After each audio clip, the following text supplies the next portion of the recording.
Last year, metal detectorist Alan Meek made an astonishing discovery. Just inches below the surface of a Hertfordshire field, he found an extraordinary hoard of gold plaques, exquisite jewellery and a mysterious figurine. It could be worth thousands of pounds and, more importantly, lead us to an undiscovered Roman temple. I'm joining Alan, his friends and archaeologists to see if we can find the temple and the riches it could contain. Treasure. It's all around us. Look at that! Every day, new finds are bringing our history to life. I think we've got a find over here! I'm Miranda Kristovnikov. Join me in this hidden world, where passions run high, where secrets are kept, and where serious money can be made. The world of hidden treasure. I'm on my way to meet Alan Meek at the site where he found the hoard.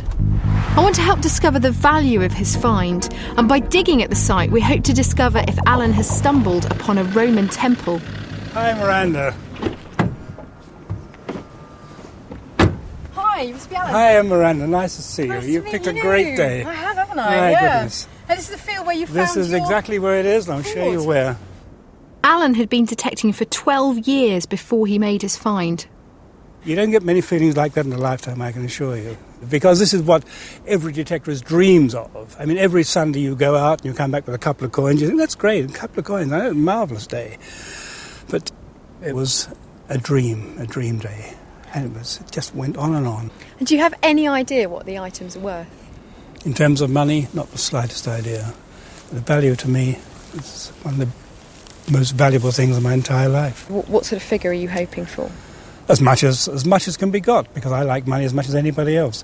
But it will never, whatever it is, it will never come close to the other feeling, the other value that it has. Alan's amazing hoard includes gold and silver plaques, some wonderful pieces of jewellery, and a beautiful, corroded silver statue of an unknown woman. Because the hoard is under investigation, the soil has not been cleaned away yet. Almost hidden by mud and centuries of corrosion, several plaques show a woman standing inside a temple and beneath her a faint inscription. The finds are now being studied at the British Museum, and because Alan reported his discovery within 14 days, he could receive a reward under the Treasure Act. Hi, you must be Ralph. Hello. Nice to Miranda. meet you. And you? Nice to see you again. Hello, Alan. Great to see you. You've got Alan's hoard here, haven't I you? have. Would you like to come this way? Would love to. Ralph Jackson, leading expert on Roman Britain, is heading the study. Now, we're going to launch our investigations to find out a bit more about what was going on in the field. While we're doing that, what are you going to be doing? I'm going to be working very hard on investigating two aspects. One of them is who is the figure in the portico on so many of these plaques? And secondly, what is the writing? What does it say? The writing that is inscribed beneath several of the figures on these plaques. What I'm hoping is it's going to tell us the name of a deity. I hope it's going to tell us the name of a goddess, and we can hope that that goddess is actually the goddess who was worshipped at the temple.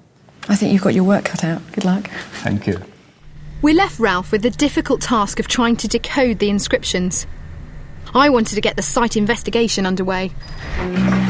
Valuable sites like Alan's have been looted in the past, so we can't reveal where it is. We've built a model instead. For extra security, we've moved roads and added trees. Our man in the field is archaeologist Gil Burley. He's worked with Alan's Detector Club for 10 years. He helps identify and record their finds, preserving all the archaeological information. I went to meet him at a nearby farm. Gil, hi. Hi Miranda, very pleased to meet you. How are you doing? This model's arrived. It's brilliant, isn't it? It's very good, isn't it? Yes. Fantastic. And right, X marks the spot. Is that where That's the the hoard site is? of Alan's hoard, yes. Now, how are we going to investigate this temple? What's the plan? Okay, we're going to do a couple of surveys to start with, just on the surface of the field. We're going to do a field walking survey, where we'll collect pottery, building material, other artefacts on the surface and plot them out on maps. And then the metal detectors will come in, cover the same area we'll recover coins and other metalwork, and we'll be looking for clusters of material. It's the clusters that we're interested in. Where are the main centres of activity on this field? A lot of work to do, yeah. Looking at the model, you've got lots of bits of sort of artefacts and stuff on there, but this is not an artefact. Now, what is this? Oh, well, this is your HQ. Is it? Where you're going to be based. Right, so we're based here, right? Yep, and you can put your sign on to lay claim to it. Oh, that's great. There we go. It was great to get the investigation underway. And with my own HQ, who says archaeology isn't glamorous? The glamour didn't last. On a rain-soaked day, Gil arranged for volunteer archaeologists and Alan's detecting club to do the field walking survey, a visual search of the field. The first job was to lay out a grid. It's vital that find locations are accurately reported, and we know Alan's hoard was found here. Gil hoped the survey would identify clusters of pottery or building material that could help lead us to the temple. As the team walked across the field, every find was plotted into its corresponding square. Despite the bleak weather, the team made rapid progress. We were discovering great Roman artefacts everywhere. But not everyone was so impressed. I do prefer metal detecting personally. It's more exciting. By the end of the day, the team had quite a hoard. These pieces of tile, brick and mosaic date back to when the Romans ruled Britain. There were also clusters of Roman pottery. Some dated from the 1st and 2nd centuries, while others came from the 3rd and 4th, closer to the date of Alan's hoard. At the British Museum, Alan's hoard is undergoing scientific scrutiny. Susan Lanice is checking that Alan's find is real gold. If it is at least 10% gold, it could count as treasure, meaning it belongs to the Crown, and Alan will get a large reward. Alan and I headed to Susan's lab, anxious for her findings. I see you've got some results for us. Yes, look, on the screen here, can you see the three Yep. main peaks, these red ones here? These are the three main peaks for gold, and you can see that dominates the whole of the screen. This tiny one over here is the copper peak. Right.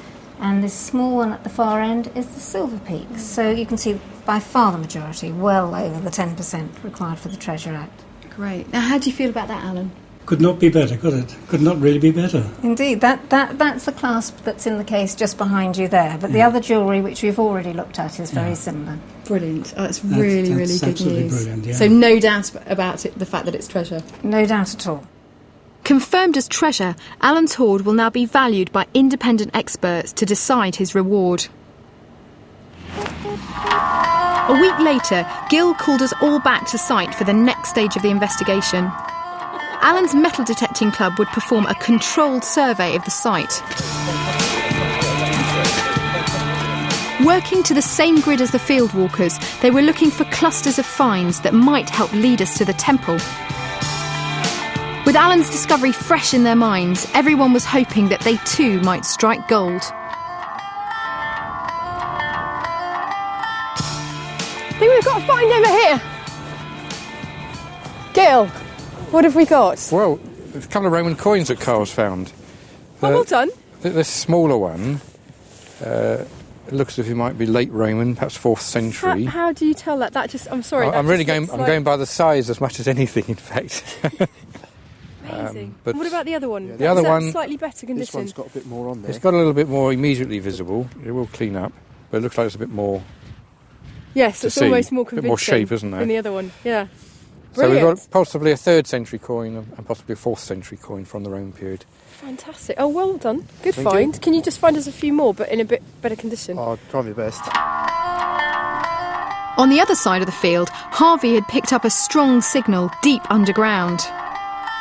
Now, you seem to be digging to Australia here. What's the deal? What's going on? Well, it's quite a large signal, and I'm confused at the moment between possibly a large piece of iron, or it could be non-ferrous, in other words, not iron. So I'm going to have to go a bit wider and perhaps a bit deeper.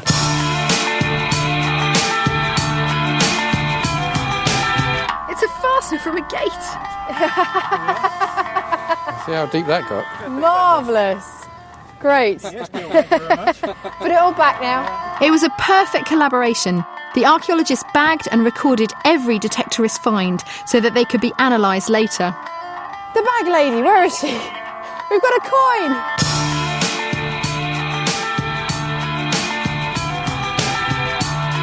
So what do you think about when you're detecting? Does your mind wander onto other things? It does indeed. Yeah, holidays, sex. Oh, yeah. Across the field, the feminine touch was definitely working for Anne. Oh, there it is.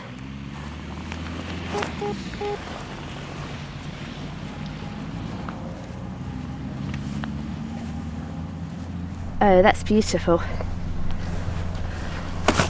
Looks like a Celtic pinhead.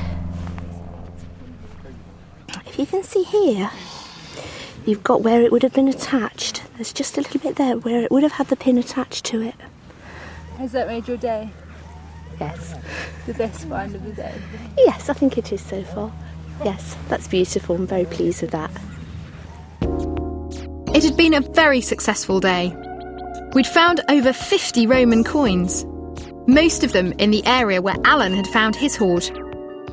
The coins were another clue to the exact location of the temple, but now we needed to look underground. Geophysicist Mark Noel had the unenviable task of walking up and down across the entire site, a journey of over 30 miles.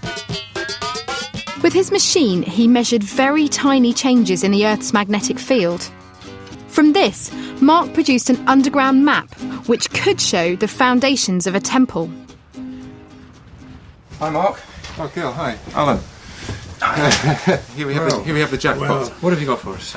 Here's the field, 4 hectares, and the first thing that's quite obvious is there's 2 pipes running across that line of black and white there. But we know that. I think the farmer was explaining the water pipe, wasn't he? Yeah. Try and ignore those and concentrate on what appear to be a whole series of ditches, massive enclosures. Right, that one there is 60 metres by 40 metres. Something like that. These huge ditches indicated a major Roman settlement centred around a road or track. But did any of these buildings look like a temple? We go 50 yards up the Roman road and turn left into this field here. And there's something which is not rectangular, but there's a circular ditch. Do you see that? That's about that's fantastic. 15 metres in diameter with a couple of pits. You know... Go on, Alan, you say it. Where that circle is, it's within 3 metres of where I found the hoard. It couldn't have been better. Roman temples are often circular, so we knew exactly where we needed to dig. Gil and David didn't hang around. Stick that in. David and the team had to mark out the area to be excavated. Through that cross. We're putting in the extension now. Very good. Give that man a medal. The plan is to put in 3 trenches across the circular feature we found on the geophysics. Trench 1 lies roughly east to west. Trench 2 lies parallel. And Trench 3 was right in the area where Alan found his hoard. As the digger scraped back the soil, David and Gil looked on nervously. One careless move could destroy the precious evidence below. With the boys digging away, I went back to see Alan. He'd received the government expert's valuation of his hoard. What reward could he expect? Hello, how are Nice you? to see you. I'm great. And you? Good, very well, thank you. Have you got the letter then? It's through there. You Okay, go and have a look. There it is. Great. There it What is. does it say? You want the valuation, the all-important figure. Well, the figure at the bottom, the all-important figure is valuation 22,000 to 26,000. Gosh. Now, it seems like quite a lot of money, but is that what you expected?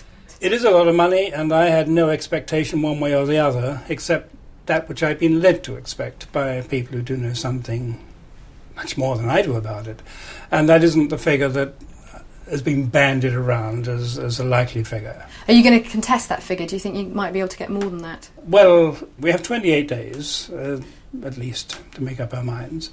I should be advised, because I don't have enough knowledge to make a decision, but I shall certainly listen and then do whatever I think is right at the end of it. Part of the reward will go to the landowner who allowed Alan to detect on his land. Both of them felt the government's valuation was too low, so they've asked for a second opinion from independent dealer Nigel Mills.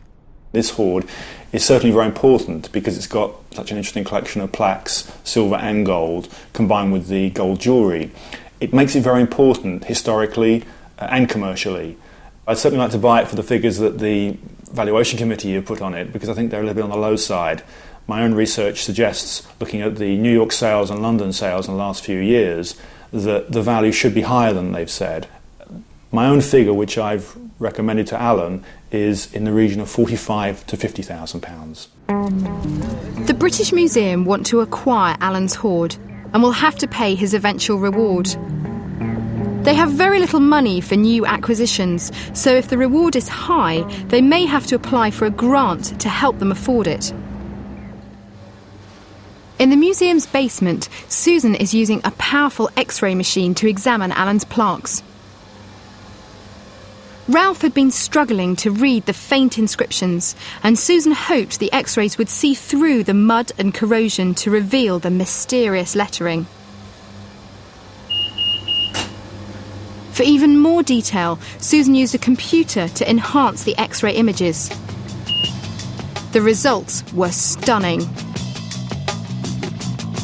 For the first time, it was possible to see clearly the letters on the inscriptions and the sculpting of the images. So, what did Ralph make of it? Now, how are you getting on with the inscriptions from the plaques? Have you managed to decipher them yet? Fantastic. The news is really good, because apart from actually finding fragments that have joined together, there are 6 of the plaques that have shown to have inscriptions on them. And what's better still, having X-rays, radiographs done, we can read much of what those inscriptions say. Brilliant. I mean, the X-rays look fantastic. It's really, really clear. What actually does it say? Well, once you know what it says, you'll be able to read it. And that is, it says, to the goddess Senua, Dei Senu, D-E-A-E, Dei, to the goddess. Yeah. S-E-N-V, because, you know, the Romans use V's and not U's, and the beginning of the A, the rest of it broken away. And then on the bottom, there's another name, Firmanus. This is a good Roman name. So that is the chap who's dedicated this plaque to the goddess Senua. No, I've never heard of Senua before. Well, you're not the only one. There's no one's heard of Senua before. This is a completely new goddess. You're joking. Fantastic find. But whether it's Senar or Senua, this is a new deity. It's a new goddess totally for Roman unknown. Britain. You mean unknown anywhere in You've Roman just Britain found or a new elsewhere. goddess. You've added a new goddess to the pantheon of deities in That's Roman incredible. Britain. How do you feel my about family that? will never live that far down. Now, the next thing you might ask is, Stunning. you know, who is she? Yeah, what what is do we she? know about her? Virtually nothing. Only what this find tells us, because she is a new goddess. The figurine, I think we have to believe, could be the image of Senua. The find has introduced her, and I might get a little bit more information from the hoard, but my hope is that the field work might just shed a little bit of extra light on this otherwise unknown deity. Brilliant. Guess that's our job then, Alan. So it is, so it is. Ralph was doing a great job, and we wanted to match his success on site. The dig was in full flow, and the trenches were open. We wanted to investigate the source of the circular feature that we'd seen on the geophysics. Could it really be the foundations of a temple? Alan's clubmates were playing a crucial role too. Working their way through the soil removed from the trenches, they were searching for clues to understand the site. Lucky Carl was already living up to his name. Gil, what do you reckon this is? Right, it's a chisel with a tang. This is the blade at this end. It looks as if it's Bronze Age, in fact. So the last time that was used was 3,000 years ago? Or possibly the last time it was used as a chisel for woodworking. It may have been 3,000 years ago. But I think it's on this site because it may have been deposited as a votive offering. Oh, right, so like an antique from the Roman An era. antique, yeah, that's right. So it's a special item. What have you got there? a Roman coin. That's beautiful. It's really nice. big. It's not too bad at Really all, is big, it? yeah. It's I think there's a man and a horse on there, which would probably make it 2nd century. Fantastic. I think it's quite a nice coin. Very yeah. handsome. Yeah. Just minutes later, Lucky Carl struck again with a discovery that could tell us more about the mysterious figurine in Alan's hoard. Alan, come over here. Got something you might like, see? Look at this, Alan. What Recognise Carl's just found. Good girl. Colour? You found that, Carl? Yeah, just got that. Where? Just here. Just here. But That's where we think the- it came from from... the spoil. We think it came from the corner of the trench behind us, You yeah. know what I hope it is? It's the right size Well, I know what we're for a hoping stand. it is. Right Yeah. size for a stand for a... Yeah. For your silver statue? figure. That's the way up it would have been. And that's exactly the right size, for me, that's exactly the right size for the statue. There's no writing on the statue to tell you what the statue is there? Well, if that's the base, Indeed, and that's got the writing on it... It could be a dedication. That will tell you a lot more about the statue. Just as everything seemed to be going so well, the weather took a turn for the worse. As the rain fell, we had no choice but to clear up and retreat to the vans. Mark, can you do the level? Dave, can you pick up the fines? Just gather them up, fill the wheelbarrow with the tools, and get them back to the vans. David was concerned that the heavy rain could flood the site. We could only sit and hope. We didn't get back all day, and as night fell, the empty site was vulnerable to another threat. Club leader Andy was worried that nighthawks, criminals who steal from archaeological sites, had heard about our dig and might attempt a nighttime raid.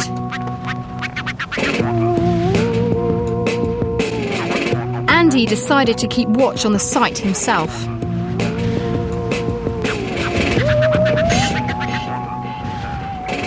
There's no one here, fortunately, at the moment. The weather is really awful. I don't think there's anything to be gained by staying out here. We've shone the torch right across the fields, and we've not even seen a badger. So we're off.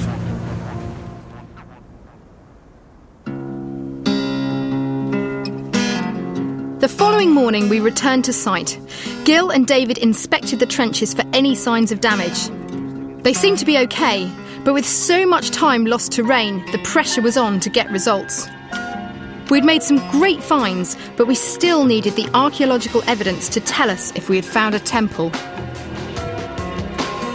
In Trench 1, David had unearthed a large patch of chalk. Could this be the breakthrough we were looking for? It's clearly what I would refer to as a high traffic area. I mean, chalk floor is more solid. What we've got elsewhere is more loamy. It wouldn't take an awful lot of people walking up and down on it, but this is clearly been deliberately laid as a more solid floor. Right, so an entrance or a passage or something. Or a passage, or an area with a specific use. Okay. You know, if we're talking about temples, we could be talking about a small area with an altar. So are we still thinking temple here? I think that is certainly on the agenda. Good, It's good. certainly on the agenda. The shape of the enclosure is right. So I'm happy to consider it. I'm not yet prepared to pin down and say, yes, this is definitely what we've got. We haven't got enough of those answers yet. As David worked on, I rushed back to see Ralph, who had been looking at the silver base Carl had found. Was it really the base from Alan's figurine? Now we've got a base and a statue. The big question is, do they belong together? Do they belong together? Well, let's have a look. I would say yes, they do belong together. That base is of the right proportions for the figurine. You can see that the colour is very similar, the corrosion products are the same, and of course they were found very, very close together. So I would say 95% sure this is the base for that figurine. And wasn't there an inscription on the base? Does that tell us more about the figurine? The base does indeed have an inscription, and that inscription helps us to identify the figurine. The lady is, in fact, a goddess, and we can tell this by looking at the base and picking out what is actually quite a challenging inscription. You can see that lettering, and you can see that, I think, quite clearly. We have Dei Senui, to the goddess Senua, and so the base for the figurine links the figurine to that information that we got from the plaques. Not only do we know that the goddess was called Senua, but we can now say that that figurine shows Senua, is intended to show the goddess Senua. This new goddess for Roman Britain, and this is what she looks like. Just a pity we haven't got her face. Fantastic. How exciting. With the sun setting at the dig, Andy proved that it's always worth persevering until the end. What have you got? Treasure? Treasure. Well, no, Oh my goodness, look at that. That is fantastic. Is that gold? The gold half stater, I think it's of the Trinovantes. This has to be the find of the dig, I think. After such a successful dig, I wanted to say thank you. And what better way than by giving everybody a Roman feast? It was also time to put Gil on the spot and find out if we had discovered a temple. Now we've finished all the digging, I have to ask you guys about the temple idea. I want you to put your cards on the table and I want you to tell me, is it a temple or not? Right. Well... I know you're not going to give me a one-word answer. No, I'm not going to give you a one-word answer. It's a ritual enclosure, but it's not... We don't think that it's actually a building with a roof on. We think the foundations are not substantial enough for that. Right. But didn't we find roof tiles? We found roof tiles, but they seem to have been used in making an enclosure wall at one period. What we had found was actually a shrine devoted to our goddess Senua. The mysterious circle on the geophysics was probably a chalk walkway enclosing a marsh or spring. The chalk patch David had discovered was a platform where people stood to cast their offerings to Senua. It was one of these gifts that Alan had uncovered over 1,600 years later. Our dig had uncovered even more of these remarkable offerings. Dozens of coins, a clay figurine, and a large hoard of Bronze Age axes, chisels and spearheads, making it one of the most important Roman sites in Britain. Finally, at the British Museum, the Treasure Valuation Committee was making its decision on the level of Alan's reward. Appointed by the government, they had to decide between the original valuation of up to £26,000 and Alan's independent valuation of up to £50,000. I think 50,000 is a bit much. £26,000. If you add on to that a little bit more for the fact that it's an assemblage and it's rare and it's British. I think 33,000 would be fair enough. Well, I would certainly support that figure, although it wasn't where I started my position.